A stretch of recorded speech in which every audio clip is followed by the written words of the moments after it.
Zebra crossing এ cycle চালিয়ে রাস্তা পার হচ্ছে এক কিশোর। দৃশ্যটা দেখলে প্রথমে অনেকেরই মনে হতে পারে এটা হয়তো ইউরোপ বা আমেরিকার কোনো আধুনিক শহরের রাস্তা, কিন্তু বাস্তবতা হলো এটা আমাদের বাংলাদেশের রাজধানী ঢাকা শহরের একটি দৃশ্য।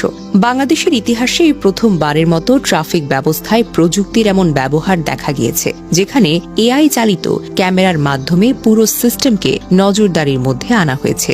রাস্তার মোড়ে মোড়ে বসানো স্মার্ট ক্যামেরাগুলো শুধু ভিডিও ধারণই করে না, বরং ট্রাফিক আইন ভঙ্গ শনাক্ত করে স্বয়ংক্রিয়ভাবে ব্যবস্থা নেওয়ার দিকেও যাচ্ছে। লাল বাতি জ্বলতেই একের পর এক গাড়ি থেমে যাচ্ছে লাইন দাঁড়িয়ে। কোনো হর্নের বিশৃঙ্খলা নেই কোনো অকারণে চাপাচাপি। ট্রাফিক পুলিশের উপস্থিতি অনেক জায়গায় কম দৃশ্যমান হলেও প্রযুক্তি যেন এখন দায়িত্ব নিয়েছে শৃঙ্খলা রক্ষার কাজ।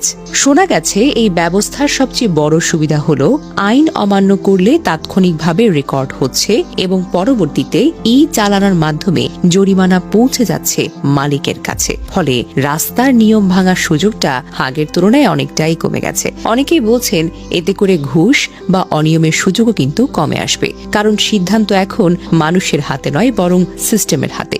একজন ড্রাইভার সাম্প্রতিক অভিজ্ঞতা শেয়ার করে বলেন, ফুটপাতে সামান্য গাড়ি রাখার জন্য 2000 টাকা জরিমানার মেসেজ পেয়েছেন। তিনি হাসতে হাসতে বলেন, এখন আর ভুল করার কোনো সুযোগ নেই, চোখ কান সব খোলা রাখতে হবে।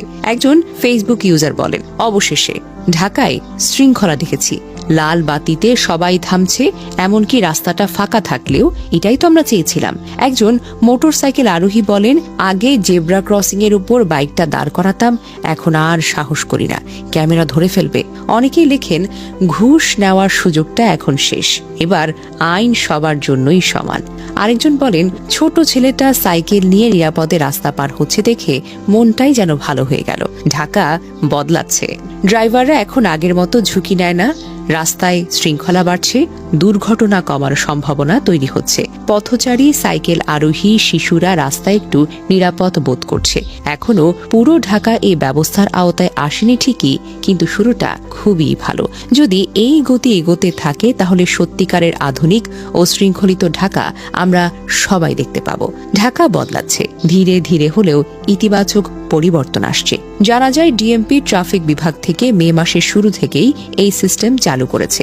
প্রথমে 8টি 30টি গুরুত্বপূর্ণ মোড়ে, শাহবাগ, বাংলা মোটর, কারওয়ান বাজার, বিজয় সরণি, জাহাঙ্গীর গেট ইত্যাদি এআই ক্যামেরা বসানো হয়েছে। ক্যামেরা স্বয়ংক্রিয়ভাবে শনাক্ত করে লাল বাতি ভাঙা, জেব্রা ক্রসিং ব্লক করা, উল্টো পথে গাড়ি চালানো, অবৈধ পার্কিং, হেলমেট না পরা, মোবাইল